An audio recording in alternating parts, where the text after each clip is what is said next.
बिस्मिल्लाहिर्रहमानिर्रहीम। आज हम अपने advance taxation and litigation course का इफ्तिताह करने जा रहे हैं। उसमें ये पहली जो है वो डेमो क्लास है, जिसमें हमें ऑनलाइन भी पार्टिसिपेंट्स ने पार्टिसिपेट किया है और फिजिकली भी यहाँ पे सेंटर पे मौजूद है। आप सब जानते होंगे, कोई भी इस नाम से नावाकिफ नहीं है। जिन्होंने बेसिक कोर्स आपको कराया था, हमारे बहुत ही मान वाले कमिश्नर RTO 2 में इस वक्त अपनी ड्यूटीज FBR में सरंजाम दे रहे हैं, अब्दुल हमीद शेख साहब। इन्होंने बेसिक कोर्स इतना जबरदस्त करवाया गया था कि इनको रिक्वेस्ट आई बार बार पार्टिसिपेंट्स पे कि सर आप एक महीना हमें दे दें और एडवांस टैक्सेशन में हमें लेक्चर्स दे, क्योंकि जाहिर है जब बेसिक टैक्स में उनकी कमांड और एक्सपर्टीज डेवलप हो गई तो अब वो चाह रहे थे कि अपनी कंसल्टेंसी को लेके आगे चले और वो भी चीजें अब्दुल हमीद शेख साहब से ही सीखे। तो अब ये अगला महीना हमारा पूरा इसी तरह ये चलता रहेगा, जिसमें अब्दुल हमीद शेख साहब ही जो हमारे पहले तो डायरेक्टर थे, लेकिन अब पिछले 4 महीने से वो कमिश्नर RTO 2 गुलिस्तान जोवर वाली बिल्डिंग में है। और ये आपको एडवांस टैक्स क्या होता है, कमिश्नर अपील और कमिश्नर के पास रिप्लाईज कैसे जमा होते हैं, किस तरह के शोकाज नोटिस आते हैं, उसमें किस तरह उनको सेटिस्फाई करना होता है, उसके लिए क्या क्या चीजें पहले से तैयार होनी चाहिए, कौन सी डॉक्यूमेंटेशन होनी चाहिए, ये सारी चीजें आपको अगले 30 दिनों में ये हमीद शेख साहब सिखाएंगे। तो मैं बस टाइम जाया नहीं करूंगा, इनको रिक्वेस्ट करूंगा कि वो आ जाए। मिशन इसकी जरूरत है नहीं?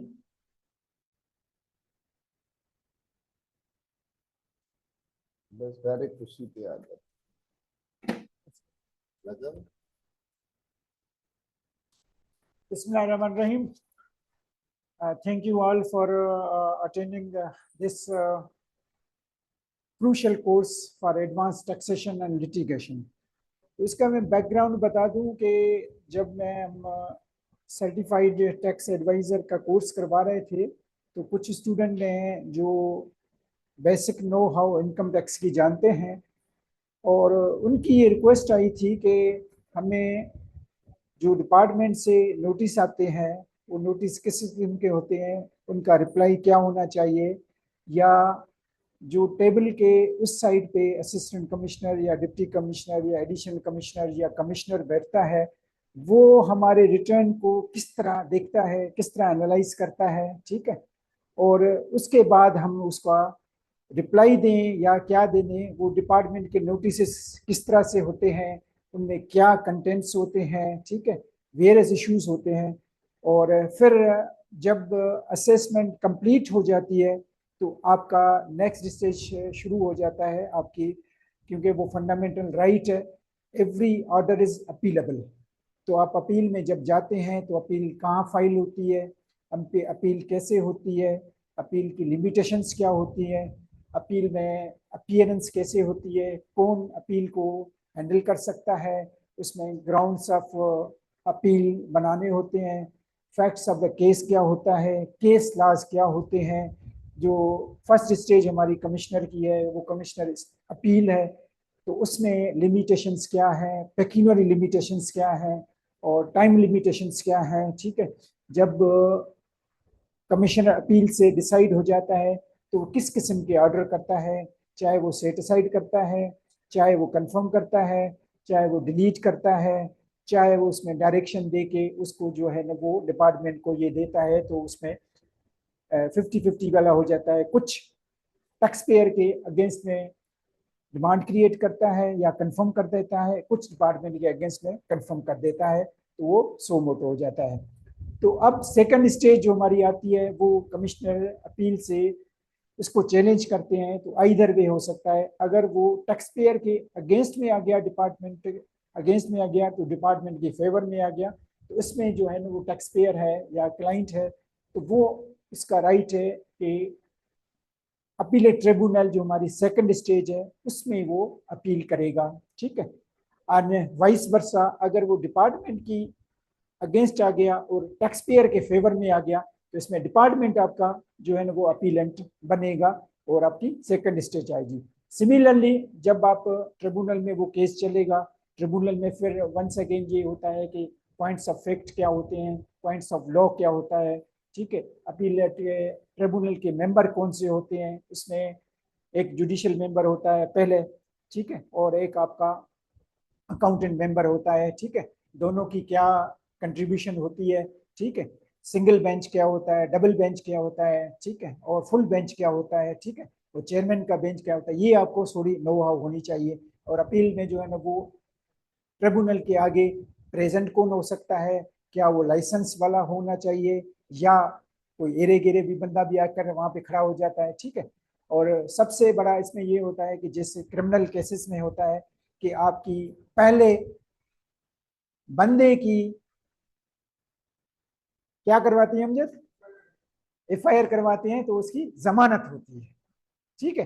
तो हमारे टैक्स के केसेस में जो डिमांड क्रिएट हो गई है उसका स्टे होता है, ताकि जो है ना डिपार्टमेंट आपके अकाउंट अटैच न कर दे या फोर्स जो है ना वो पेमेंट न करवा दे। तो पहले स्टेज हमारा होती है, राइट होता है कि स्टे का जो है ना वो एप्लीकेशन होती है। तो स्टे कौन होता है, स्टे क्यों ग्रांट करते हैं, स्टे की कंडीशंस क्या हैं, स्टे के लिए आपको प्रेयर क्या चाहिए, उसी हवाले से। तो ये फिर ट्रिब्यूनल से होता हुआ केस हमारा अगली स्टेज है हाई कोर्ट में चला जाएगा, ठीक है। हाई कोर्ट में वो है टैक्स बेंचेस बनी होती है, ठीक है। हाई कोर्ट में उस हवाले से जो आपकी चीजें आ जाती हैं, ठीक है। फिर हाई कोर्ट से होता हुआ फिर ये अल्टीमेटली सुप्रीम कोर्ट में आ जाता है। सुप्रीम कोर्ट में भी जो है ना वो, लेकिन एक चीज आप याद रख लें कि हाई कोर्ट ट्रिब्यूनल में फर्क क्या है। सिर्फ ट्रिब्यूनल जो आपका पॉइंट ऑफ फैक्ट पे फाइनल अथॉरिटी है, और पॉइंट ऑफ लॉ पे जो लॉ पॉइंट होती है उसमें वो फाइनल अथॉरिटी नहीं है, वो अपना जजमेंट दे सकता है लेकिन आप उसको चैलेंज कर सकते हो। लेकिन पॉइंट ऑफ फैक्ट पे ट्रिब्यूनल ने जजमेंट दे दिए तो वो आपकी फाइनल अथॉरिटी है। हाई कोर्ट में आप पॉइंट ऑफ फैक्ट पे चैलेंज नहीं कर सकते, फाइनल फैक्ट पे ट्रिब्यूनल अथॉरिटी फाइनल है, उस पर आपकी जो लिटिगेशन खत्म हो जाती है, ठीक है। आपको आवाज आ रही है? जी सर। जी। जी सर। तो फिर उसके बाद ये सुप्रीम कोर्ट में वही प्रोसीजर होता है। सुप्रीम कोर्ट में अपीयर कौन हो सकता है, ठीक है। सुप्रीम कोर्ट के लिए लाइसेंस मिलता है, सुप्रीम कोर्ट रूल्स के तहत होते हैं। बाकी जो है ना वो इसकी लिटिगेशन होती है। सीपीएलए क्या होता है, ठीक है, सीपी क्या होती है, वो सारी हम इसी कोर्स में कवर कर लेंगे, ठीक है। तो हम आगे चलते हैं इस हवाले से। तो हमारी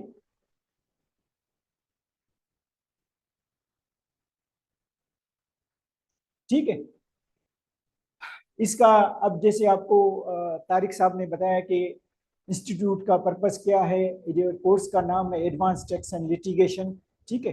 कोर्स डिजाइन में आगे आपको बताऊंगा कि क्या कर सकते हैं। इंट्रोडक्शन जो है ना फैकल्टी है कि मैं कमिश्नर हूँ, ठीक है। ज्यादातर प्रीडोमिनेंटली जो है ना मैं सेल टैक्स कवर करवाता हूँ, बाकी इनकम टैक्स इनकम टैक्स में कवर करवाता हूँ। सेल टैक्स के लिए हमारे साथ तारिक साहब हैं, जब भी उनको जरूरत पड़ी थी उसी हवाले से तो सेल टैक्स की आपको चीजें वो समझाएंगे। सेल टैक्स की रिटर्न फाइल करना या जो भी करना, जो अपील होती है तो उसको भी हम दावत देंगे कि किसी हवाले से हमें आकर वो ज्वाइन कर देगा, ठीक है। इसका जो शेड्यूल है वो 2 days अ वीक होगा, सेम जो है ना वो सैटरडे संडे जो है ना वो 6:30 to 8 इसका टाइम होगा, ठीक है। हफ्ते में 2 दिन होंगे और महीना पूरे चलेगा, जो जिसमें जो 4 वीक्स होते हैं तो 8 क्लासेस हो गई, और तकरीबन जो है ना वो 1.5 की एक क्लास होती है, जो एक दिन होता है। तो ये 12 आवर्स हो जाते हैं आपके, तो 12 आवर्स में ये कोर्स आपका कंप्लीट हो जाएगा, ठीक है। और इसमें ये है कि 3 मॉड्यूल्स हैं जो इसी हवाले से, ये हमने प्रिलिमिनरली ये खुद ही मैंने डिजाइन किया हुआ है कोर्स में मुझे पढ़ाना क्या है, ठीक है। लेकिन आगे चलकर अगर आपकी डिमांड हो जाती है कि आप मुझे ये कहें कि हम ये भी पढ़ना चाहते हैं, हम ये भी समझना चाहते हैं, ठीक है, तो इसको टेलर मेड भी किया जा सकता है। ये कोई हार्ड एंड फास्ट रूल नहीं है कि मैं यही पढ़ूंगा, ठीक है। ये थोड़ी एक सजेशन है मेरी तरफ से कि आप ये चीजें पढ़ें, ठीक है। बाकी आप मुझे बताएंगे जिस तरह चलेंगे। सेल टैक्स में है, फेडरल एक्साइज ड्यूटी में है। फेडरल एक्साइज ड्यूटी में आपको मैं बता दूं कि एक हमारा और कमिश्नर है अब्दुल कादिर शेख साहब हैं, वो फेडरल एक्साइज ड्यूटी के माहिर हैं, ठीक है। वो आपको भी CTA बैच 1 और CTA बैच 2 है उसी को भी पढ़ाएंगे। ठीक है, आगे चलकर वो भी हमारे साथ होंगे। जब नीड बेसिस पे हम जरूरत पड़ेगी तो हम उसको भी कॉल कर लेंगे, वो भी हमारे पास आ जाएगा। ठीक है, तो ये एडवांस टैक्सेशन जो है ना वो डिफरेंट, आपने ये टॉपिक पढ़े होंगे। ठीक है, तो आपको ये कोई भी टॉपिक इसमें से जो हमने सीटीए में कवर नहीं करवाया था, ये बिल्कुल नए टॉपिक है। आपने देखा होगा कि अल्टरनेट कॉर्पोरेट टैक्स ये क्या चीज होती है, किन लोगों पे लगती है, ठीक है, क्यों लगाते हैं, इसका पर्पस क्या है, ठीक है, इसका रेट क्या है और किस सेक्शन के तहत होती है। ठीक है, ये क्या अल्टरनेट टैक्स होती है, तो आप नॉर्मल टैक्स देते हो, ये भी टैक्स देते हो, या दोनों दोनों होती है, या दोनों में से कौन सी होनी चाहिए। तो इस हवाले से जो है ना वो हमें इसकी बयान करें, इसकी लाइबिलिटी किन लोगों के ऊपर है, क्या ये कारपोरेट के ऊपर भी है, इंडिविजुअल के ऊपर है, या एओपी के ऊपर है। ठीक है, तो ये सारे हम ये करेंगे। सारी आपको ये पता नहीं होगा, आइडिया नहीं होगा। ठीक है, फिर टैक्स ऑन बोनस शेयर, ये भी नया आया था। जब बोनस शेयर कंपनी इशू करती है, ठीक है, तो बोनस से आपकी हिसाब से डिविडेंड भी होता है, तो बोनस शेयर भी होता है। बोनस शेयर की टैक्सेशन सेक्शन 236 से जेड में तय होती है। तो बोनस शेयर इश्यू होता है। अगर प्राइवेट लिमिटेड कंपनी है तो बोनस शेयर किस पे चार्ज होगा, अगर पब्लिक लिस्टेड कंपनी है तो बोनस शेयर किस पे चार्ज होगा, उसका रेट क्या होगा, वैल्यू क्या होगा, किस वक्त ये टैक्स लगता है, कौन कलेक्ट करता है, या विदहोल्डिंग टैक्स है, या ये फाइनल टैक्स है, क्या है, ये सारी चीजें हम उसी में कवर करेंगे।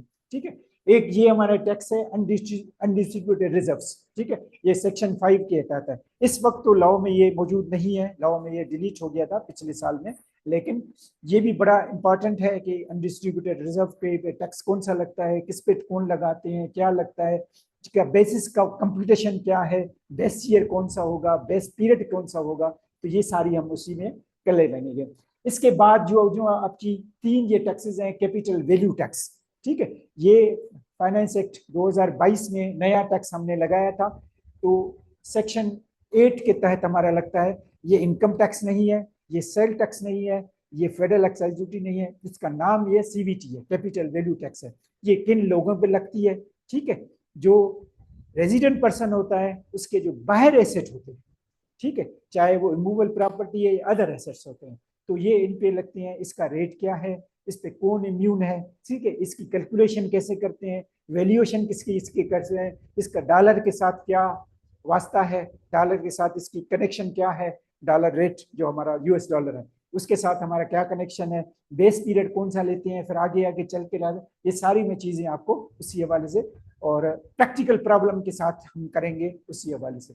ठीक है, फिर ये आपने भी सुना होगा, हर जमाना जो है ना वो लोगों के पास है डीम्ड इनकम है सेक्शन 7E के तहत। डीम्ड इनकम क्या होती है, किन पे लगाते हैं, जिनके पास एसेट होते हैं ये पाकिस्तान में होते हैं। ठीक है, कौन इससे पर्सन से इम्यून है, कौन एग्जेम्प्ट है, कौन सी प्रॉपर्टी इसमें से एग्जेम्प्ट है। ठीक है, एक जो अमूमन मिसकंसेप्शन है कि एक घर जो हमारा रहने के लिए काबिल है वो उसमें क्या लिखा हुआ है या लैंग्वेज लॉ की क्या है कि 1 कैपिटल एसेट है या 1 रेजिडेंशियल एसेट है, तो उसमें जो है ना वो ये सारी ऐप है।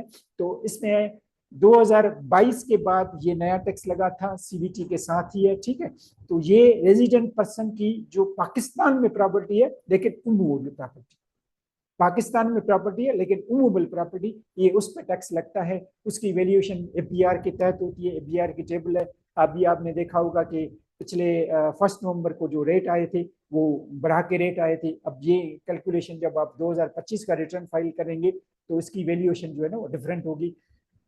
जो एक्विजिशन की है अपने प्रॉपर्टी वो डिफरेंट रेट होंगे, जो 7E के तहत आपके एफबीआर के वैल्यू के रेट डिफरेंट होंगे। इसकी कंपेरिजन पोजीशन बनाई जाती है कि प्रॉपर्टी मैंने एक्वायर इतने की है, इस वक्त इसका मार्केट वैल्यू इतना है। ठीक है, और ये 25 मिलियन से ज्यादा है तो फिर इस पे 1% आपका 7E पे टैक्स लगता है। और इसमें बहुत सारी प्रॉपर्टियां जो है ना वो एग्जेम्प्ट है। ठीक है, वो क्या एग्जेम्प्ट है, जब 1 कैपिटल एसेट एग्जेम्प्ट है।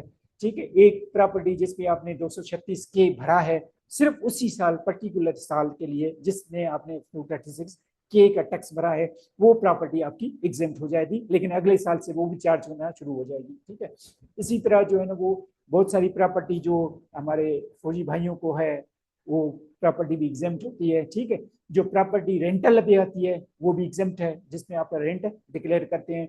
जो प्रॉपर्टी आप कमर्शियल बिजनेस में यूज करते हैं, ठीक है, वो भी एग्जेम्प्ट है। जो प्रॉपर्टी आपने एग्रीकल्चर के तहत इनके एग्जम्प्ट किया होता है वो भी प्रॉपर्टी आ जाती है।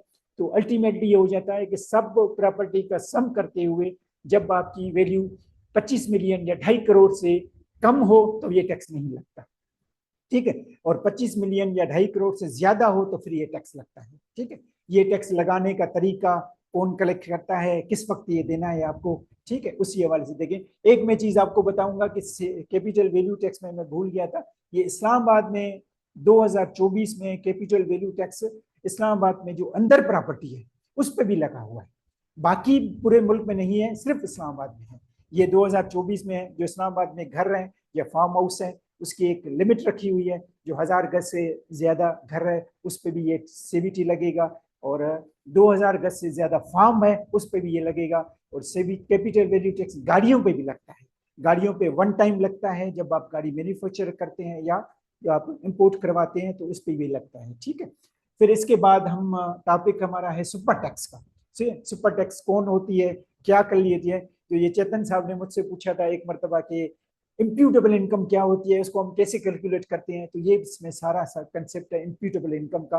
क्योंकि सुपर टैक्स आप नॉर्मल टैक्स पे नहीं लगाते, उसकी इनकम अपनी है, अलग इनकम है, उसके आप चार जो मुख्तलिफ हैं, जो आपकी कैपिटल एसेट है, ठीक है, उसके हवाले से जो टैक्सेबल इनकम है, जो आपकी वर्क में करते इम्प्यूट इनकम बनाते हैं, और आपकी जो शेड्यूल में इनकम है, जिसमें शेड्यूल में आपकी बैंकिंग कंपनी है, ऑयल एक्सप्लोरेशन कंपनी है, इनकी सुपर टैक्स जो है वो डिफरेंट तरीके से कैलकुलेट होती है। तो ये अलग सा हमारा टैक्स है, ये भी पूरा एक टॉपिक का समंदर है, ठीक है, कैसे कैलकुलेट करते हैं। और 150 मिलियन से ज्यादा इस वक्त जो है 150 मिलियन से फ्रॉम ऑल सोर्सेज, आप आपकी नॉर्मल इनकम हो या एफटीआर की इनकम हो या डिविडेंड हो, आपका प्रॉफिट ऑन डेट हो या कमीशन हो या जो भी हो, सब करने के बाद आपकी 150 मिलियन जो है ना वो इनकम आपकी ज्यादा हो तो फिर ये टैक्स लगता है। इसके अपने रूट्स हैं, 150 से 200 के दरमियान, 200 से 250 के दरमियान जो है ना वो डिफरेंट रेट है, ठीक है। इसके बाद हमारा ये टर्नओवर टैक्स है, 113 का टैक्स है।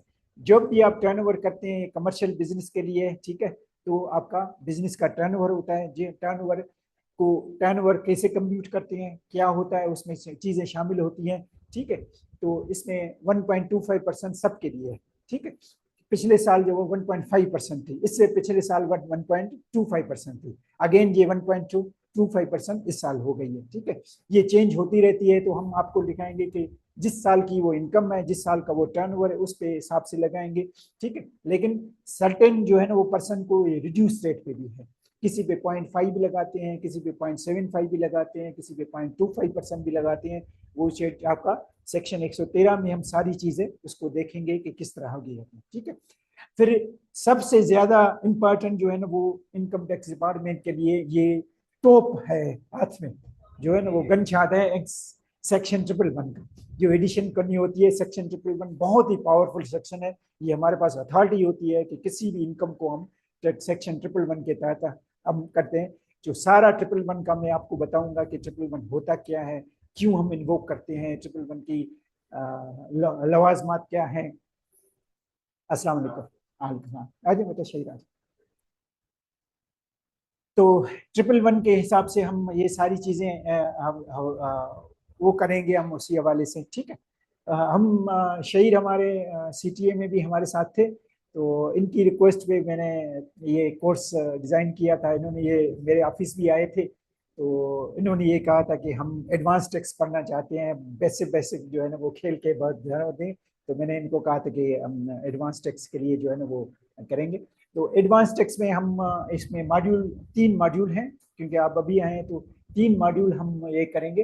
पहले जो हमारी ये डिफरेंट टैक्सेशन है, आप ये टॉपिक पढ़ लें, अल्टरनेट कॉर्पोरेट टैक्स, ठीक है, आपका tax on bonus shares, tax on undistributed reserves, capital value tax, deemed income, super tax, turnover tax और अनएक्सप्लेन्ड इनकम, ये सारे हम टॉपिक करेंगे। इसकी जो है ना वो हर टॉपिक के हवाले से मैंने उनको बताया भी था कि चार्जेबिलिटी क्या होती है, किन लोगों पे लगता है, स्टेटस उसका क्या, इंडिविजुअल है, कारपोरेट पे लगता है। अब जैसे ये है कि alternate corporate tax only corporate पे लगता है, ये इंडिविजुअल और एओपी पे नहीं लगता, ठीक है, ये इससे इम्यून है। 113 है, ठीक है, कारपोरेट पे तो लगेगा ही लगेगा, लेकिन इंडिविजुअल एओपी का जब टर्नओवर 100 मिलियन से ज्यादा होगा तो इस पे लगना शुरू हो जाएगा, ठीक है। तो ये हम सारी जो वैल्यूएशन से पढ़ेंगे उसी हवाले से। तो इसके मुतालिक कोई आपको कंफ्यूजन हो, या ये मैंने अपने दोस्तों को भी समझाया था जो ऑनलाइन भी स्टूडेंट है, ये मैंने टॉपिक डिजाइन किए हुए हैं keeping in mind the course contents से जो आपके ड्यूरेशन है, जो आपकी 1 मंथ का हमने ये डिजाइन किया हुआ था ताकि इसको जल्दी जल्दी हम खत्म कर सकें। ठीक है। अब इसके अलावा भी मुझे जो भी टॉपिक कहेंगे पूरे मेरे वो गाड़ी में पड़ा हुआ था, तो मैंने कल सारा जो है ना वो ऑर्डिनेंस के हिसाब से लिखा था, तो 6 पेजेस ऑर्डिनेंस बन गया था। उसी हवाले से टॉपिक सारे इनकम टैक्स के मैंने कवर कर दिए थे, तो वो भी मैं आपको व्हाट्सएप पे साइन कर दूंगा। उसमें से आप टॉपिक देख लीजिए, मुझे जो भी आप कहेंगे रिकवरी के हिसाब से हो जाए तो इसमें भी हम ये कवर कर लेंगे। तो ये हमारा फर्स्ट मॉड्यूल है, उसी हवाले से होगा ताकि हम हो जाएंगे। इसमें आपने देखा होगा कि जो सीटीए में आपने बेसिक करा होता वो इसमें कोई भी कवर नहीं है, ये इससे आगे की चीजें हैं, तभी इसका नाम हमने नाम एडवांस टैक्सेशन रखा हुआ है। ठीक है। अब सेकंड जो अब ये मैं आपको बता दूं,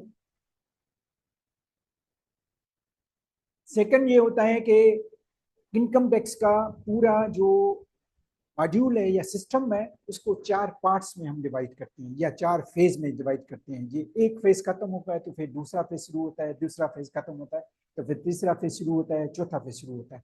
अब वो क्या क्या फेज हम मेरे अपने हिसाब से, पहले तो आप बेसिक जो आपको नॉलेज हो गई, टैक्स क्या होती है, इनकम टैक्स क्या होती है, टैक्सेशन किस तरह होती है, हेड्स में इनकम कौन सी होती है, एडजस्टेबल टैक्स क्या होता है, एडमिटेड टैक्स क्या होता है, ये सारी आपको बेसिक चीजें होती हैं। इसके बेसिस पे आप अपना रिटर्न भरना शुरू कर देते हैं। जब रिटर्न चला जाएगा वो आपके पास, जब आपका पहला फेज खत्म हो गया, पहला फेज खत्म हो गया, तो आपकी जो नॉलेज होगी वो रिटर्न की हद तक होगी। ठीक है। जब आप कहेंगे तो जिस तरह वॉलीबॉल होता है ना, जिस तरह वो शटल कॉक होती है, तो वो डिपार्टमेंट के पास चली जाती है, आपने वॉलीबॉल को धक्का दे दिया, अब वो डिपार्टमेंट की बॉल उसकी कोर्ट में गिर गई। ठीक है। अब वो आपका रिटर्न देखेगा। ठीक है। रिटर्न देखने के बाद स्क्रूटनी करेगा। ठीक है। ये सेकंड फेज शुरू हो जाएगा। रिटर्न देखेगा, रिटर्न आपने गलत भरा है, मिसक्लासिफिकेशन की है, रेट सही चार्ज नहीं किया।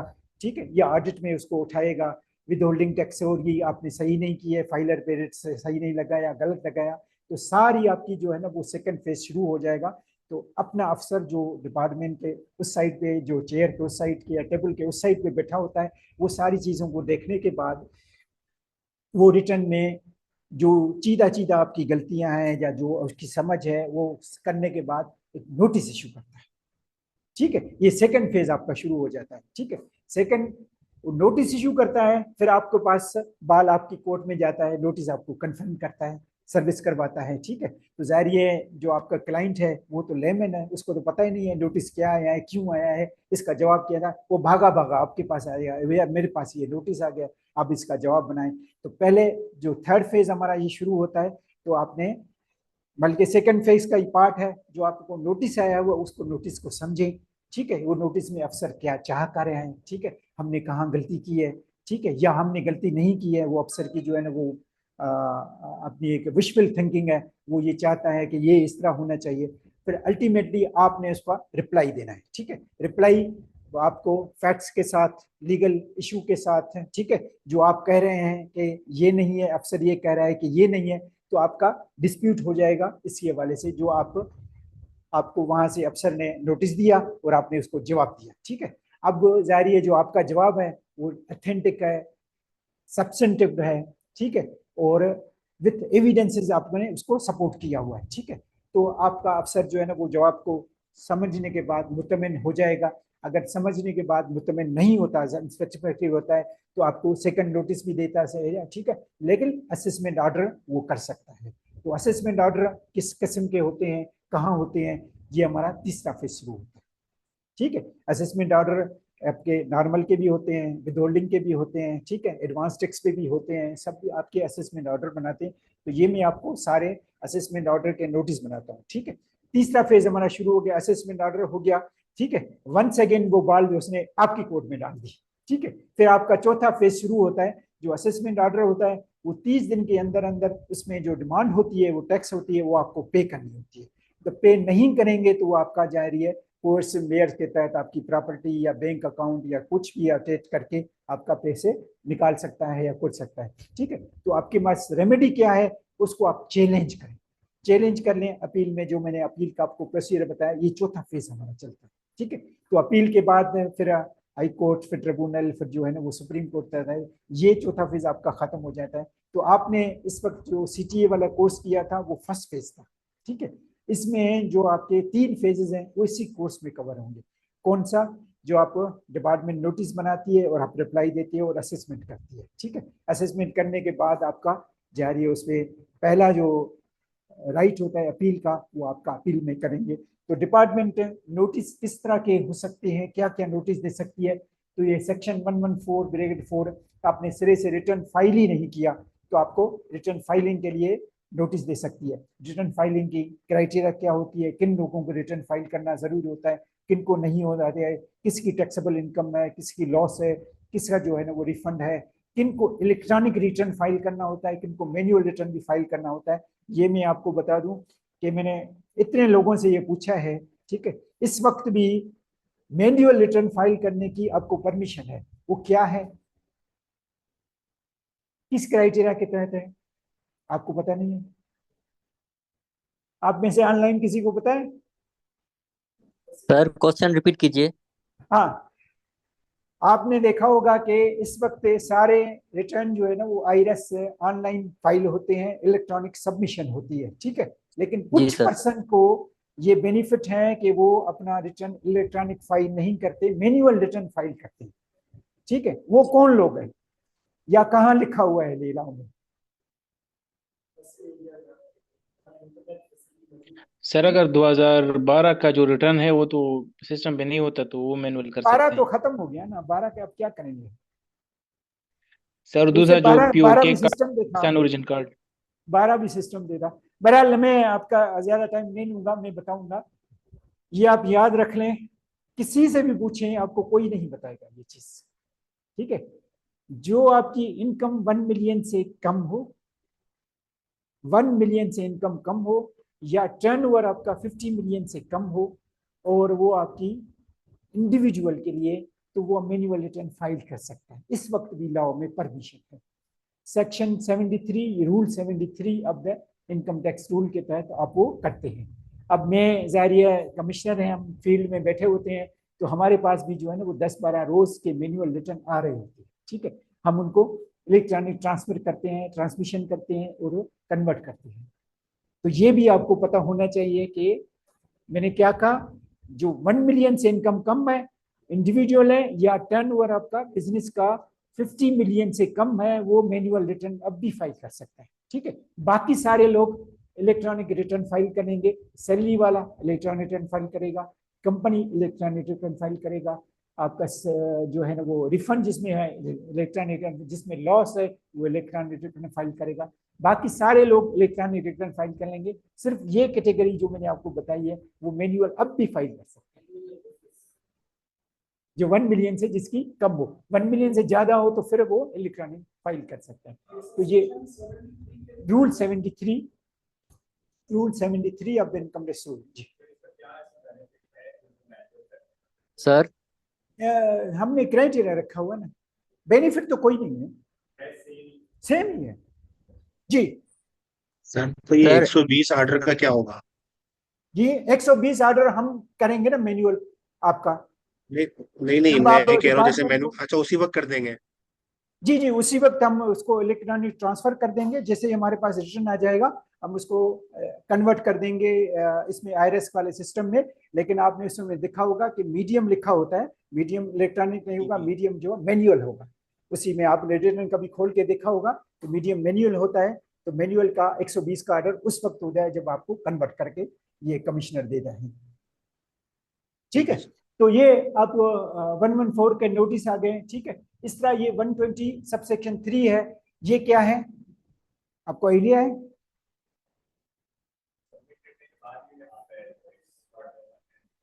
ये आता है शॉर्ट फाइलिंग का नोटिस। आपने रिटर्न फाइल किया तो रिटर्न फाइल करने की 4 चीजें होती हैं।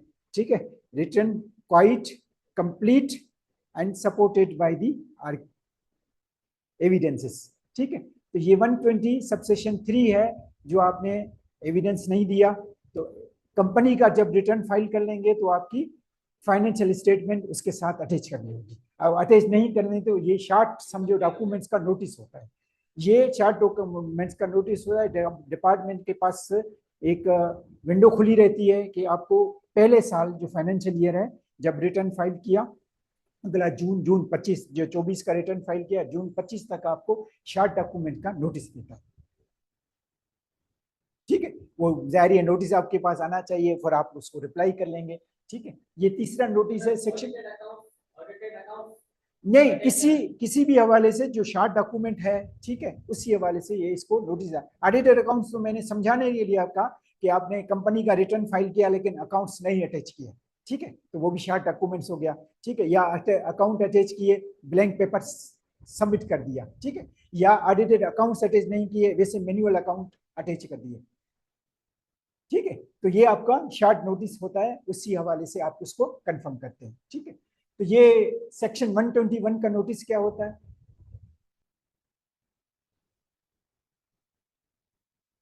ये 121 का नोटिस होता है एक्स पार्टी असेसमेंट। ठीक है, या सिरे से आपने रिटर्न फाइल ही नहीं किया, ठीक है, डिपार्टमेंट के पास कोई इंफॉर्मेशन है कि आपने गाड़ी खरीदी है, आपने घर खरीदा है, आपने ट्रेवल किया है, जिस हवाले से तो 121 का आपने रिटर्न के फाइलिंग के हवाले से तो पहले आपको 114 का नोटिस देगा। नोटिस का आप जवाब ही नहीं देते, रिटर्न फाइल नहीं करते, तो आपका 121 में एक्स पार्टी असेसमेंट कर सकता है कि जो आपके पास ट्रांजेक्शन बेस है कि कितनी गाड़ियां हैं, कितना घर है, कितना जो है ना वो आपने जो ट्रांजेक्शन की है वो आप पेमेंट डिटेल से आप जब जाएंगे ना उसमें आप जो 236 के जब आप प्रॉपर्टी परचेज की होगी तो वो कटा होगा। ठीक है, आपने गाड़ी खरीदी 231B कटा होगा, तो ज्यादा डिपार्टमेंट के पास ये आपकी सारी चीजें आ सकती हैं। ठीक है, अब ये दूसरा है असेसमेंट का सेक्शन है। ठीक है, 120 के बाद आपका 122(5)A, ये सिर्फ एडिशनल कमिश्नर को पावर होती है। ठीक है, तो वो आपके सिस्टम को या रिटर्न को असेस कर सकता है ट्विन कंडीशन के तहत। कंडीशन पहली क्या है, एरोनियस है, और दूसरी कंडीशन है prejudicial to the interest of revenue. Erroneous and prejudicial to the interest of revenue, ये 19 ग्रेड का ऑफिसर होता है। ठीक है, जो आपकी 5A के तहत नोटिस इशू करता है, तो उसी हवाले से तो ये आपको जब 5A का नोटिस आ जाए, ठीक है, तो उसको रिप्लाई क्या करना है, कैसे करना होता है। ठीक है, तो उसको आप चैलेंज कैसे करेंगे कि आपके पास अथॉरिटी नहीं है। इसमें जो ट्विन कंडीशन है, याद रखें ट्विन कंडीशन में कह रहा हूँ, कौन सी कंडीशन के erroneous and prejudicial to the interest of revenue, ये कंडीशन अगर नहीं है इसमें तो आप उसको चैलेंज कर सकते हैं। ठीक है, वो मैं कंडीशन आपको बताऊंगा कि क्या देखना होता है, नोटिस हम कैसे इशू करते हैं, गलतियां हम कहाँ करते हैं, तो मैं आपको बताऊंगा। ठीक है, दूसरा ये सबसेक्शन 122 सबसेक्शन 5 है। ये 5 है, डेफिनेट इंफॉर्मेशन के तहत आपका जो भी रिटर्न है वो उसको ऑडिट कर सकता है। ठीक है, डेफिनेट इंफॉर्मेशन ये कि पहले मैंने आपको जैसे 121 का कि एक्स पार्टी किया तो सिरे से आपने रिटर्न फाइल ही नहीं किया। ठीक है, ये इसमें रिटर्न आपने फाइल किया, ठीक है, लेकिन हमारे पास और इंफॉर्मेशन है कि आपने गाड़ी खरीदी है, वो गाड़ी आपने वेल्थ में डिक्लेयर नहीं की है। ठीक है, पता है authentic information, that's why it is called definite information. हमारे पास इंफॉर्मेशन है कि भाई ये 50 लाख की गाड़ी है, ठीक है, ये आपने इस डेट को खरीदी थी, इसका पे ऑर्डर ये है, सारा चीज हमारे पास इंफॉर्मेशन आ जाती है, तो सबसेक्शन वाई के तहत हमारा नोटिस हो जाता है। तीसरा हमारा जो 122(1) का है, ये डिटेल ऑडिट होती है। ठीक है, जो आपके रिटर्न सारे रिटर्न हो जाते हैं ना, तो इसमें बोर्ड भी सिलेक्ट कर सकता है 214 के तहत, या कमिश्नर के पास भी पावर है 177 के तहत, वो ऑडिट में सिलेक्ट नोटिस कर सकता है, और फिर असेसमेंट होती है, फिर आपके डिप्टी कमिश्नर जो है ना वो आपको नोटिस देता है, 122(9) का नोटिस होता है, फिर अल्टीमेटली ये 122(1) का ऑर्डर हो जाता है। ये तीनों हमारे असेसमेंट के सेक्शन है मिडिल पे, बल्कि चौथा भी 121 का असेसमेंट का भी सेक्शन है, लेकिन वो सिर्फ रिटर्न न फाइल करने की सूरत में आपका 121 इन्वोक हो जाता है। ठीक है, फिर ये आपका सेक्शन 182 है, नोटिस है पेनल्टी का। ठीक है, पेनल्टी ये है कि आप कंसीलमेंट है 111 के साथ पेनल्टी भी है। ठीक है, नॉर्मल की रिटर्न ना फाइल करने की पेनल्टी भी है। ठीक है, रिटर्न रेट फाइल करने की पेनल्टी भी है, और मुख्तलिफ जो है ना वो पेनल्टी सेक्शन 182 में मुख्तलिफ है, जो 25-26 के करीब पेनल्टियाँ हैं। तो पेनल्टी का नोटिस कितना रहेगा, वो सिचुएशन क्या होगी, वो भी मैं आपको ये सारा बताऊंगा जी। अभी जो है 147 और 205 का ये एडवांस टैक्स होता है। ये एडवांस टैक्स कैसे कैलकुलेट करते हैं, क्या बेस ईयर क्या होता है, ठीक है, कंपनी के लिए क्या होता है, उसकी डेट क्या होती है। अगर वो नहीं जाना चाहता तो हम इसमें 147 और 205 आपका होता है डिफॉल्ट सरचार्ज, ठीक है। जैसे आपने पेमेंट नहीं की है तो उसका नोटिस आ जाता है, ठीक है। तो इसमें भी हम ये सारी देखेंगे उसी हवाले से, ठीक है। अब 6 नंबर पे हमारा सेक्शन 2221, ठीक है। ये रेक्टिफिकेशन की होती है। रेक्टिफिकेशन आप भी अप्लाई कर सकते हैं, डिपार्टमेंट भी कर सकता है। डिपार्टमेंट भी अपने सो मोटो के तहत रेक्टिफिकेशन ये होती है कि कोई मसले सुपरफिशियल गलती आपको नजर आती है रिटर्न के हवाले से, तो 221 का नोटिस आपको देता है। सिंपल ये है कि आपने रेट गलत अप्लाई किया है या कोई आपने मिस क्लासिफिकेशन की है, आपको इनकम फ्रॉम अदर सोर्स में दिखानी थी लेकिन बिजनेस में दिखा गए, तो सिर्फ सिंपल ये रेक्टिफिकेशन आ जाती है। तो लेकिन वही 2 वे ट्रैफिक होता है, आपको डिपार्टमेंट के नोटिस आएगा और आप जवाब देंगे, ठीक है। या सो मोटो आप भी रेक्टिफिकेशन के लिए अप्लाई कर सकते हैं कि मेरे से ये गलती हो गई है, उसी हवाले से आपका हो जाता है, ठीक है। फिर ये हमारे असेसमेंट के सेक्शन यहाँ पे खत्म हो जाए। ये सेक्शन 161 विदहोल्डिंग ऑफ मॉनिटरिंग होती है। जब विदहोल्डिंग करते हैं, विदहोल्डिंग एजेंट कौन होता है, ठीक है, उसकी रिस्पॉन्सिबिलिटी क्या होती है, किस सेक्शन में विदहोल्डिंग होती है, कौन सी टैक्स एडजस्टेबल होती है, कौन सी टैक्स फाइनल होती है, रेट क्या होता है फाइलर के लिए, नॉन फाइलर के लिए, ये सारा मैं आपको सिस्टम ये बताऊंगा।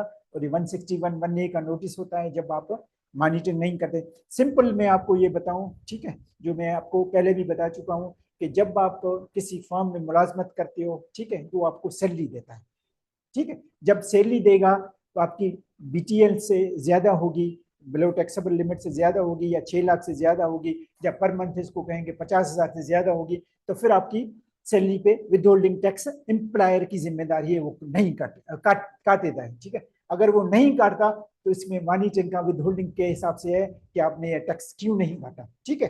तो एम्प्लॉयर के हिसाब से हम उसको 3 तरह की पनिशमेंट देते हैं, ठीक है। पहले ये होता है कि आपने सिरे से ये नोटिस नहीं काटा, तो टैक्स नहीं काटा, तो टैक्स आपको जमा करवाना होगा, ठीक है। तो जाहिर है टैक्स जब आपने नहीं काटा तो सैलरी जो आपने एम्प्लॉयर को दी है तो उसके हाथ में जो एक्सपेंस है, तो एक्सपेंस आपका 21C में डिसल हो जाएगा, ठीक है। और इसमें एडिशनल टैक्स भी या सरचार्ज भी जो 205 का है वो भी हम कैलकुलेट कर लेते हैं, ठीक है। तो ये 3 तरह के बेनिफिट्स जो डिपार्टमेंट के हाथ में होते हैं, तो आपके नोटिस से देता है, ठीक है। फिर ये रूल 44 जो नोटिस है वो रिकंसिलेशन ऑफ विदहोल्डिंग टैक्स है, ठीक है। जो भी आपने एक्सपेंसेस किए उस पर विदहोल्डिंग करनी होती है, ठीक है। आपने विदहोल्डिंग नहीं की है तो इसका रीजन क्या बताया कि इसके रीजन या ज्यादा क्या हो सकते हैं। हमारी कमर्शियल इंपोर्ट है, इंपोर्ट के स्टेज पे हमारी टैक्स कट गई है, फिर हम बाद में इसका नहीं देंगे, ठीक है। अब बोर तो नहीं हो रहा है ना, ठीक है। लेकिन हम आगे चलकर ये डिटेल में पढ़ेंगे, अभी तो ये हमारा ओरिएंटेशन वाला क्लास है। हाँ, 44 रूल जो है ना वो 161 के नोटिस के साथ इसकी रिकंसिलेशन होती है, ठीक है। कि आपको सपोज कर लें कि आपने सैलरी पे टैक्स नहीं काटा, ठीक है, तो वो जवाब देगा कि मैंने क्यों नहीं काटा सैलरी पे। वो कहता है बिलो टैक्सेबल लिमिट है, ठीक है, या उसकी इनकम एग्जम्प्ट है किसी हवाले से, ठीक है। तो वो मुख्तलिफ रीजन देगा, तो आपको ये रीजन सारा पता होना चाहिए डिपार्टमेंट के लिए। हाँ, तो ये मकसद है कहने का, ये मकसद है कि आपका वो जो सब सेम ये सेक्शन 111 का नोटिस जब आ जाता है डिपार्टमेंट से, तो आपको 111 में होती क्या चीजें ABCD और ये मुख्तलिफ किस्म की जो है ना वो सिचुएशंस है, वो सिचुएशन के हिसाब से मैं आपको सारी चीजें कवर करवाऊंगा कि हमने, ठीक है। फिर जब असेसमेंट पूरी हो जाती है, मॉनिटरिंग पूरी हो जाती है, तो आपका 137 का डिमांड नोटिस निकलता है। डिमांड नोटिस आपको पे करनी होती है, पे नहीं करनी होती है तो 138 के तहत आपके कोएसिव और 148 के तहत आपका बैंक अकाउंट अटैच हो जाता है, ठीक है। ये कुछ पावर कमिश्नर्स के हैं, कुछ पावर डिप्टी कमिश्नर्स के हैं, तो ये क्या हो जाती है, ठीक है। ये सेक्शन 176 है जो आपके इंफॉर्मेशन आप थर्ड पार्टी से गैदर कर सकते हैं या टैक्स पेयर से भी गैदर कर सकते हैं। ये 221 का नोटिस है आपका, ये डबल हो गया, ठीक है, ठीक है। अब सेक्शन 170 का सबसे बड़ा इंपॉर्टेंट है जो है वो डिपार्टमेंट के पास आपका रिफंड है, तो रिफंड लेना कैसे है, ठीक है। तो उसी हवाले से जब रिफंड अप्लाई करेंगे, ठीक है, या रिफंड के हिसाब से आपको 170(3) का डिपार्टमेंट ने नोटिस दिया हुआ है कि रिफंड में आप ये डॉक्यूमेंट जमा करवा दें, ये करवा दें, ठीक है, तो आपका ये रिफंड एप्लीकेशन होगी। तो ये असेसमेंट से रिलेटेड सारे आपके सेक्शंस हैं। ये डिपार्टमेंट से फ्रीक्वेंसी ऑफ रिटर्न जो है ना वो नोटिस इशू होते हैं और इनका आपको रिप्लाई होना चाहिए। तो सबसे पहले तो ये आपको रिटर्न का सेक्शन का पता होना चाहिए कि ये किस सूरत में इशू होता है। जैसे मैंने बताया कि 122(5)(a) वो सिर्फ एडिशनल कमिश्नर इशू करता है, ठीक है, और उसमें ट्विन कंडीशंस हैं, कौन सी, एरोनियस और प्रीजुडिशियल रेमिटेंस। 122 सबसेक्शन 5 है, डेफिनेट इन्फॉर्मेशन के तौर पर इशू होता है। 122(1) का नोटिस है, 221 का मुख्तलिफ किस्म के नोटिस है, तो इसकी अपनी क्राइटेरिया है, ठीक है। तो आपको जैसे डिपार्टमेंट सोचता है कि ये नोटिस मुझे क्यों इशू हुआ है, ये अथॉरिटी भी है इसको या मजाज भी है या करने सकता है, तो आपको ये नॉलेज होनी चाहिए, ठीक है।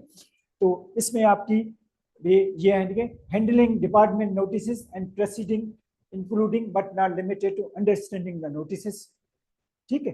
प्रिपरेशन ऑफ रिप्लाई,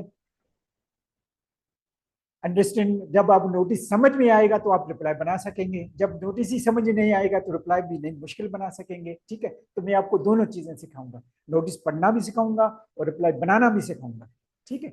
आपका सबमिशन ऑफ रिकॉर्ड्स है, डिपार्टमेंट के रिप्लाई के साथ क्या जमा करवाना है, क्या चीजें नहीं होती है, ठीक है। और रिप्रेजेंटेशन बिफोर द ऑफिसर, ये ऑफिसर है, मकसद डिपार्टमेंट है, वो असिस्टेंट कमिश्नर भी हो सकता है, डिप्टी कमिश्नर भी हो सकता है, एडिशनल कमिश्नर भी हो सकता है, कमिश्नर के भी सामने भी आप जा सकते हैं एग्जामिशन सर्टिफिकेट के लिए आ सकते हैं, या चीफ कमिश्नर भी हो सकता है जो आपको 122 रिवीजन के लिए या ब्लैक लिस्टिंग के सेल टैक्स में जो है ना वो जब कमिश्नर आपकी ब्लैक लिस्टिंग सेल टैक्स में करता है तो चीफ कमिश्नर के पास आपकी एक अथॉरिटी होती है, तो वो उसको डिस्कस करा है। डिस्कशन विद द ऑफिसर है और handling of the order sheet, order sheet क्या होती है, वो लेफ्ट साइड पे होती है, जैसे कोर्ट में आपने देखा होगा नोट शीट होती है, ऑर्डर शीट होती है, तो वो अपियर में जब हुआ था डेट उसमें लिखी गई है, मुझसे साइन करवाया गया है, क्या चीजें वो देखनी होती हैं, ऑर्डर शीट में लिखते क्या है, क्या नई चीजें होती हैं, तो ठीक है।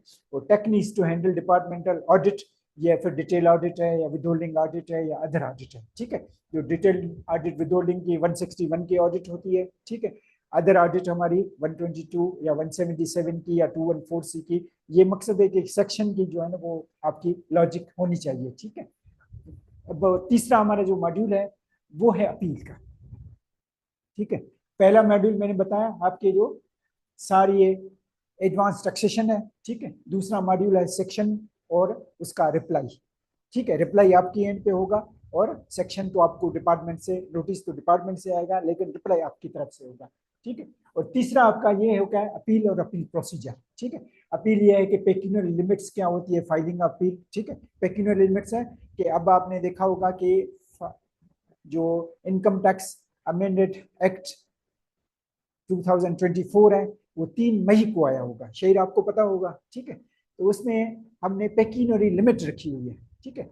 अब जो income tax point of view से जो 20 मिलियन से ज्यादा डिमांड होगी वो आपकी डायरेक्ट ट्रिब्यूनल में अपील करेगा, और 20 मिलियन से कम होगी तो वो कमिश्नर अपील के पास करेगा, ठीक है। तो ये आपको पता होना चाहिए, लेकिन ये किस केसेस में, जब आप मई के बाद जो आपके ऑर्डर हुए हैं, ठीक है, उसी हवाले से। Time limit for filing appeal, पहले क्या था 30 दिन होता था कमिश्नर अपील के पास अपील फाइल करने की, ठीक है। और फिर डबल दिन होते थे ट्रिब्यूनल के पास फाइल करने की, 60 डेज है, और 3 टाइम्स होते थे हाई कोर्ट में फाइल करने की, 90 डेज में थे। अब हमने ये खजारा खत्म कर दिया है, अब सबको चाहे कमिश्नर अपील के पास करें या चाहे ट्रिब्यूनल के पास करें या चाहे हाई कोर्ट के पास करें, आपके पास है ही टोटल 30 दिन। ये मई के बाद हमने सारा सिस्टम चेंज कर दिया है, तो ये आपको जारी होना चाहिए। तो जब डिटेल में हम पढ़ेंगे तो प्रेजेंटेशन भी होगी, सारी आपके पास होंगी, और लाइव एग्जांपल्स भी देंगे आपको और बताएंगे भी इस तरह जो केस सिनेरियो हैं, ठीक है। तो कलेक्शन ऑफ द फैक्ट्स और ऑफ द केस है, ठीक है। तो फैक्ट्स कहाँ से चले गए, जब से आपने रिटर्न फाइल किया और नोटिस आया, रिप्लाई क्या दिया, असेसमेंट क्या हुई, ठीक है, और अपील फाइल की है, तो सारी आपके ये फैक्ट्स पे चलेंगे, ठीक है। हमने रिटर्न फाइल क्या किया था, जो डिपेंड करता है कि नोटिस आपको कौन सा आएगा, और डिपेंड करता है कि रिप्लाई आपने क्या दिया, डिपेंड करता है कि असेसमेंट ऑर्डर किस सेक्शन में किस अथॉरिटी ने पास किया है। जैसे एडिशनल कमिश्नर का मैंने बताया कि 122(5)(a) का असेसमेंट किया था, 161 का मॉनिटरिंग का नोटिस है, 122(1) का आपका ऑडिट का नोटिस है, तो ऑडिट के असेसमेंट के हवाले से आएंगे। तो preparation of grounds of appeal, जब आप अपील जाते हो जो जो कोर्ट होती है, तो आपकी ये एक किस्म की अपील करते हो कि मेरे साथ माई लॉर्ड जुल्म हो गया है, मेरे साथ माई लॉर्ड ये ज्यादती हो गई है, तो आप अपील जब बना रहे हैं, वही सिविल और क्रिमिनल प्रोसीजर सारा आपका होता है। तो formation of appeal documents and filing of appeal documents कौन से होते हैं, उसके साथ अनेक्जर्स क्या लगाने होते हैं, अपील प्रेस का फॉर्मेट पे होती है, उसकी फीस क्या होती है, अपील की भी फीस है, उसकी फीस क्या कितनी होती है, फीस कहाँ जमा करवानी होती है, तो आपकी होती है फाइलिंग ऑफ स्टे एप्लीकेशन। जैसे मैंने आपको बताया कि क्रिमिनल केसेस में सबसे जो इम्पोर्टेंट चीज होती है कि बंदा अंदर हो गया है, ठीक है, तो पहले हम उसकी बेल करवाएं, ठीक है, तो बेल करवाएं तो बंदा बाहर आ जाए, बाकी तो केस चलता रहेगा, ठीक है। तो सबसे ज्यादा जो इम्पोर्टेंट होता है क्रिमिनल केसेस में, जो बेल कराने में जो मशहूर होता है वकील, उसकी गुड्डी चलती है, ठीक है। इसमें यह होता है कि हमारा सिविल केसेस में, ये टैक्सेशन के केसेस है, मैं आपको पढ़ाऊंगा, तो इसमें ज्यादा इंपॉर्टेंट ये होता है कि डिमांड तो क्रिएट हो गई, ठीक है, अब डिपार्टमेंट वो अटैच न कर दे, हम जो है ना वो इसको स्टे करवा दें, ठीक है, किसी तरह से स्टे करवा दें। स्टे के लिए आपको ज्यादा मजबूती से आर्गुमेंट देने होते हैं, ज्यादा आपको ऑथेंटिक आर्गुमेंट देने होते हैं, ज्यादा कंक्रीट आर्गुमेंट देने होते हैं, ज्यादा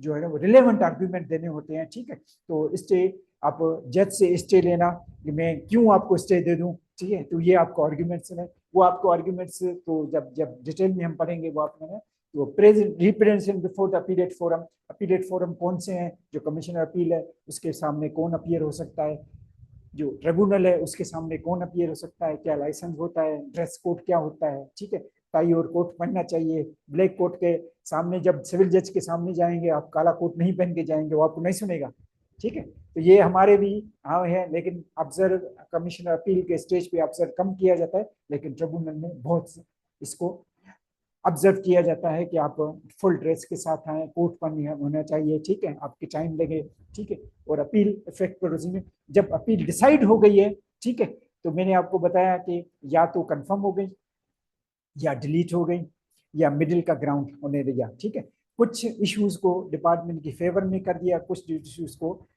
टैक्स पेयर के फेवर में कर दिया। तो ये अपील इफेक्ट प्रोसीडिंग्स होती हैं, वो डिपार्टमेंट के पास चली जाती है कि 5 इश्यूज थे, 5 इश्यूज में डिमांड हमारी थी 100 मिलियन की क्रिएट हो गई थी, 3 अपील ने उड़ा दिए हैं, ठीक है, तो 3 मिलियन से जो डिमांड हमारी है वो 50 मिलियन हो गई, तो आपको आप इसका अपील इफेक्ट दें। तो अपील इफेक्ट कौन से सेक्शन में होता है, सेक्शन 124 अब्लिक 129 में तहत अपील इफेक्ट की प्रोसीडिंग्स जो है ना वो दोबारा चलती हैं, वो डिपार्टमेंट के पास चलती है, ठीक है। तो आप में अपील इफेक्ट दे दें। अपील इफेक्ट में भी आपको ये पढ़ना चाहिए कि मेरा कमिश्नर अपील ने ऑर्डर क्या किया था, ठीक है, और डिपार्टमेंट मुझे प्रोसीडिंग किस तरह चला रही है, तो आपको ऑब्जेक्शन करने का जो है ना उस पर राइट हो जाता है, ठीक है।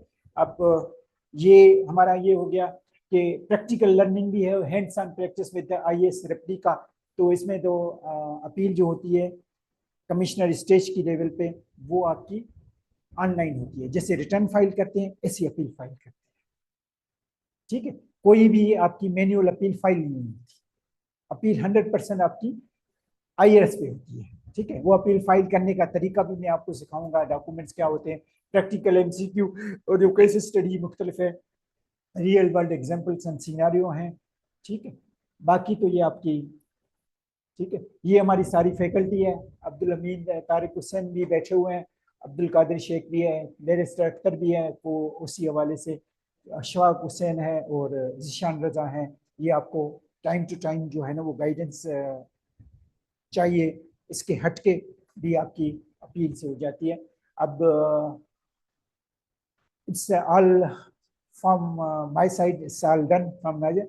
अब फोरम जो है ना वो, या आपके Q&A हो, सवाल जवाब कोई पूछे, कोई कंफ्यूजन है कोई इसी हवाले से, तो आपके जहन में कोई क्वेश्चन है, ठीक है, तो ये पहले मैं एक सवाल आपसे पूछता हूँ कि ये कोर्स का ड्यूरेशन और टाइमिंग आपको ठीक लग रही है या इसको थोड़ा बढ़ाएं या कम करें, थोड़ी बढ़ाएं, ठीक, कितनी 8 रखी है, 10 या 12, ठीक है, ठीक,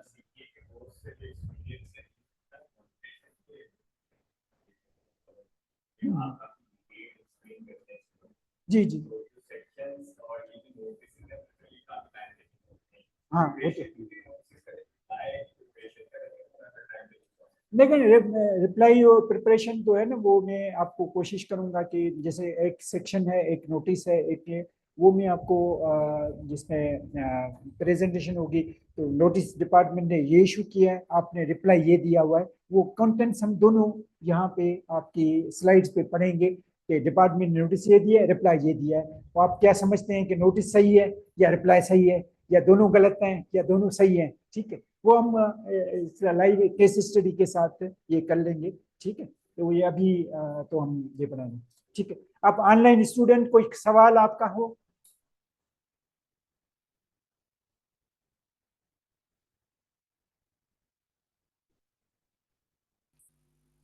नहीं सर, कोई सवाल नहीं सर। हेलो, नहीं नहीं सर, कैन कोई यू हियर सवाल मी? नहीं सर। जी जी सर, कोई सवाल नहीं सर।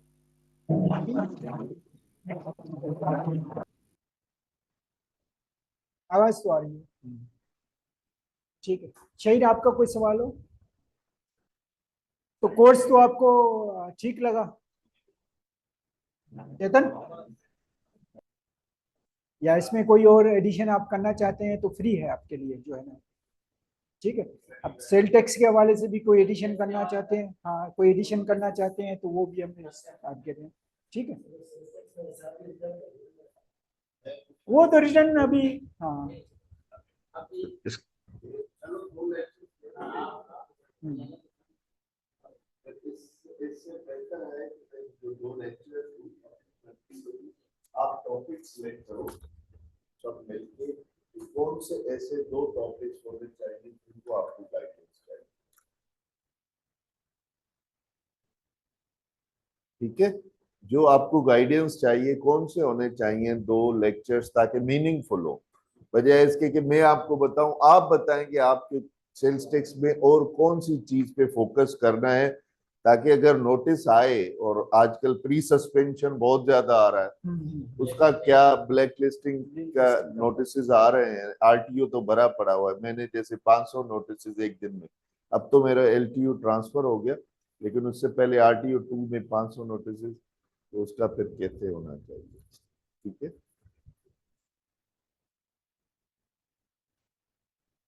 ठीक है। ऑनलाइन स्टूडेंट, कोई और सवाल?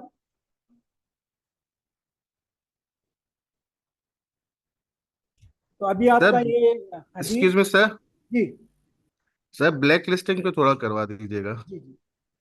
हैदराबाद में इस पे ज्यादा हो रहा ब्लैक लिस्टिंग का कोर्स में कवर करवा देना, है। जी जी।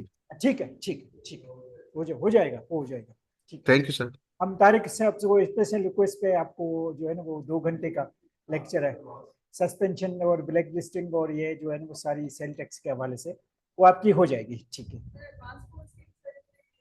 जी। एडवांस कोर्स के सर्टिफिकेट दिए जाएंगे, और ठीक है। और आपका ये जो पहला लेक्चर होगा वो अगले वीक से 23 को यही टाइम होगा, 6:30 to 8, ठीक है। पहला ये कोर्स होगा, ठीक है। उसमें मैं आपसे थोड़ी रिक्वेस्ट करूंगा कि ये सैटरडे संडे वही है 6, ठीक है। नहीं सॉरी, टाइम में बताना भूल गया, 4:30 to 6 होगा, 4:30 to 6, ठीक है। जो उसके बाद हमारी सीटीए की बैच चलेगी, हाँ थर्ड बैच शुरू होगी, 4:30 to 6 है ये टाइम भी ठीक है आपके लिए, सैटरडे और संडे 4:30, हाँ अर्ली टाइम हो, ठीक है। क्योंकि वो जाहिर है जो सीटीए बैच 3 है उसको इनकम टैक्स का जो बेसिक्स है या सीटीए वाला है वो भी मैं ही पढ़ाऊंगा, तो ये मैं 4:30 से ऑनवर्ड्स 8 बजे तक यहीं हूँ, ठीक है। तो हम चाहें तो आप उसमें भी बैठ सकते हैं, ठीक है, उसी हवाले से, ठीक है। कहना तो बस खुदा हाफिज कह दो।